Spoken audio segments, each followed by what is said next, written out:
அனைவருக்கும் வணக்கம். உங்களுடைய பிறந்த தேதியை தொடங்கள் உங்களுக்கு அடுத்த 7 நாட்கள் எப்படி, இந்த 7 நாட்கள்ல கிரகநிலைகளின் அமைப்பு காரணமாக என்னென்ன மாறுதல்கள் ஏற்பட போகின்றன என்று ஆராய்ந்து பார்க்கும்போது ஏப்ரல் 28ஆம் தேதியிலிருந்து மே 4ஆம் தேதி வரை 8, 17, 26 ஆகிய தேதிகளில் பிறந்தவர்களுக்கு இந்த வாரம் எப்படி அமைகிறது என்று பார்க்கும்போது இந்த வாரத்தில் எந்த காரியத்தை கையில் எடுத்தாலும் அவை ஆரம்பத்தில் சில தடங்கல்களையும் சிக்கல்களையும் சந்திப்பதற்கான சூழல் உண்டு என்பதை பல கிரகநிலைகள் தோஷத்தின் காரணமாக வெளிப்படுத்துகின்றன. எனவே சில தடைகளும் தாமதங்களும் சற்று அதிகமாக ஏற்படுவதற்கான சூழல் உண்டு. தொழில்துறை வியாபாரத்துறையில் லாபத்தை தக்க வைத்துக் கொள்வதற்கான யோகம் உண்டு. ஆனால் அந்த லாபத்தை தக்க வைத்துக் கொள்வதற்காக சற்று கூடுதலாக கடினமாக உழைக்க வேண்டிய தருணமாகவும் நேரம் காலம் பார்க்காமல் தொழில் மற்றும் வியாபாரம் உத்தியோக ரீதியான பணிகளை மேற்கொள்ள வேண்டிய ஒரு சூழ்நிலை நிச்சயமாக ஏற்படுகிறது. உத்தியோகத்தில் இருப்பவர்களுக்கு பணிச்சுமை என்பது அதிகரிக்கலாம். திடீரென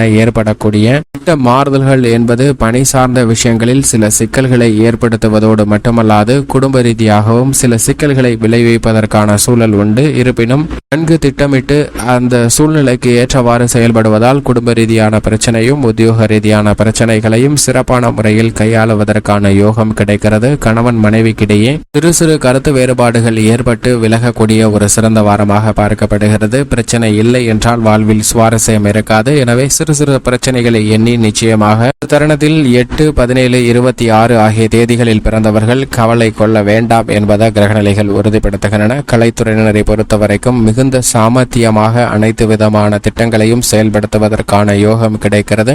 அரசியல் துறையினரை பொறுத்தவரைக்கும் 3ஆம் நபர் தலையிட்ட ஒருபோதும் அனுமதிக்காதீங்க. அவர்களால் சில சிக்கல்கள் நிச்சயமாக ஏற்படுவதற்கான சூழல் உண்டு. மாணவர்களின் கல்வியில் நல்ல முன்னேற்றம் உண்டு. தனித்திறமையை வளர்த்துக் கொள்வதற்கான யோகம் கிடைக்கிறது. விவசாயம் சார்ந்த பணிகளில் நல்ல விளைச்சலும் வருமானமும் நிறைந்து கிடைக்கக்கூடிய யோகம் மேலும் வலுவாக கிடைக்கிறது. மேலும் இந்த தருணத்தை 8, 17, 26 ஆகிய தேதிகளில் பிறந்தவர்கள் சாதகமாக மாற்றிக்கொள்ள நிச்சயமாக சனிக்கிழமை விரதமிருந்து அருகாமையில் உள்ள சனி பகவான் அல்லது ஆஞ்சநேயர் ஆலயம் சென்று தீபம் ஏற்றி வழிபாடு செய்யுங்கள். தங்களுடைய வாழ்வில் ஏற்படக்கூடிய தடைகள், போட்டிகள், பொறாமைகள், பகை உணர்ச்சி போன்றவை விலகி நல்ல முன்னேற்றமும் சுபிச்சமும் நிச்சயமாக நிறைந்து கிடைக்கும்.